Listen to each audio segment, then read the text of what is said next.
Hi everyone, we are in DCS World F-16C Viper, and this video is about cockpit familiarization. This tutorial is divided into three parts, and in the first part, we will look into the right hand side of the cockpit.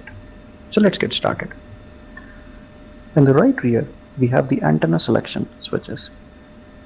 The top position is for the upper fuselage antennas, the down position is for the lower fuselage antennas, and the default normal position utilizes both set of antennas as per the requirement. The engine anti-ice system is turned on by putting the anti-ice switch to on position. The auto position is the default position, which automatically detects any icing condition and turn the system on. The off position is used to inhibit the anti-ice operation. Down below we have the avionics bar. The top row is used to turn on and off the MMC store stations, the multifunctional displays, and the upfront control panels. Down below is the inertial navigation system knob with certain positions. The off position is used to turn off the INS system. The store heading is used for the quick alignment, which takes approximately 30 seconds at your parking position. The normal position is used for the complete gyro compass alignment of approximately 8 minutes. The nav position is used for the readiness of the solution.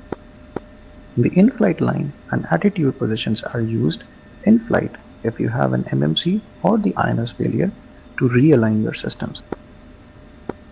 Towards right side, the MIDS LVT knob is used to turn on and off the Link 16. Moving ahead, we have the oxygen panel and the keyloader panel, currently not in use. The air conditioning panel, towards the right side we have the air source knob with default position at norm.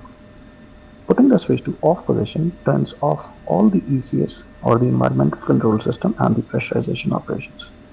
The dump and ram position are used in emergencies and incontinencies to provide some ram air for the cooling of the running avionics.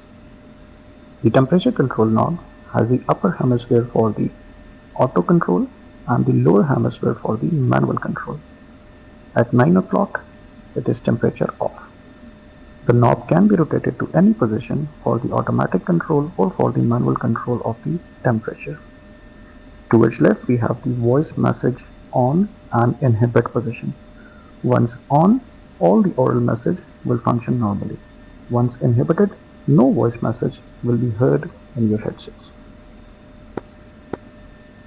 Then we have the lighting panel, which have flood console lights to increase and decrease the brightness of the floodlights.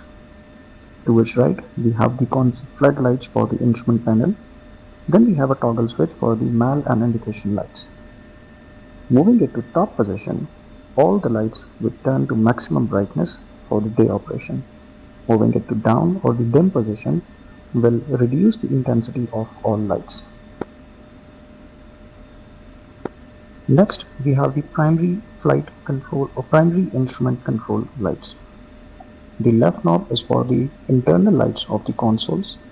The middle knob is for the internal lights of the instrument panel. And next to that, we have the data entry display brightness control. Moving this knob to increases or decreases the brightness of the data entry display, which is located on the right side of your HUD. Then we have the HUD control panel. It has two sets of rows of switches, so let's start from the top row left side. The default position is for VAH, that means for velocity, altitude and heading. All three of them will be displayed as default in your HUD. Moving the switch to the top position, an additional vertical velocity or the VSI will also be displayed onto your HUD just adjacent to the altimeter scale. Moving the switch to the down position will remove the altimeter scale, it will remove your speed scale and your heading scale from the bottom of the HUD. Next, we have the attitude and FPM control switch.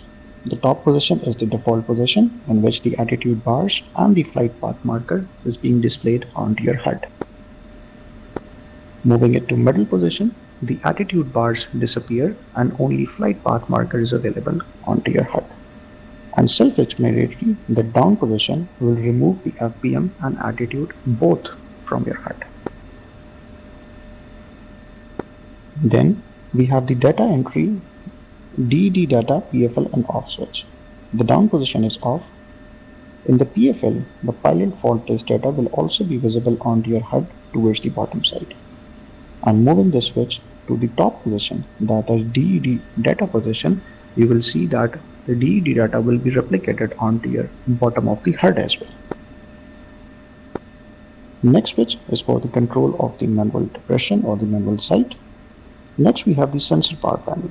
Starting from the left, the first switch is used to turn on and off the left chin. The right hard point is used to turn on and off the, for example, targeting pod installed onto the right chin.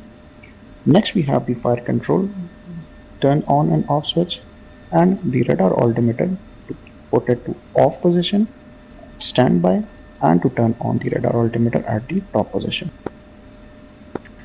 Moving ahead, we have clock onto the right side and cabin pressure altitude control onto the left side. Above that is the emergency power unit fuel control gauge. As soon as the EPU comes online, the fuel starts to deplete and it will go to zero once all of them is utilized. Then we have the warning panel.